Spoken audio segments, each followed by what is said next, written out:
Ce sont des dizaines de milliers d'objets en tout genre exposés. Des statues en bronze, des bijoux, des bouteilles de parfum. Et pour contrôler toute cette marchandise, il y a Jacques. Ça va? Très bien. Cet expert connaît ses allées comme sa poche. Il est là pour contrôler l'authenticité des objets exposés. Il y a des choses qui sont simples. En le retournant, eh bien, on a nettoyé l'intérieur, mais ça a gardé ses tablettes d'origine, les fixations, les montages. Le laiton, il a été frotté, mais c'est le sien. Les poignées, elles ne sont pas neuves. Là, on voit que l'objet est complètement authentique. Il faudra débourser 800 € pour obtenir cette malle en bois. Un prix assez élevé selon Jacques, mais une belle affaire se trouve sur le stand juste à côté.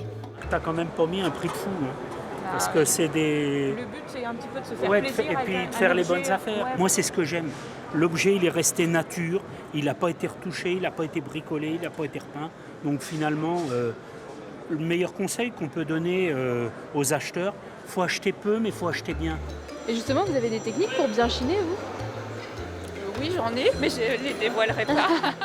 A l'inverse, Jacques a accepté de nous partager ses 3 techniques imparables pour dénicher une bonne affaire. La première chose, c'est d'abord acheter ou regarder l'objet parce que ça vous plaît. Après, regardez s'il est en bon état, s'il y a des accidents, si c'est cassé.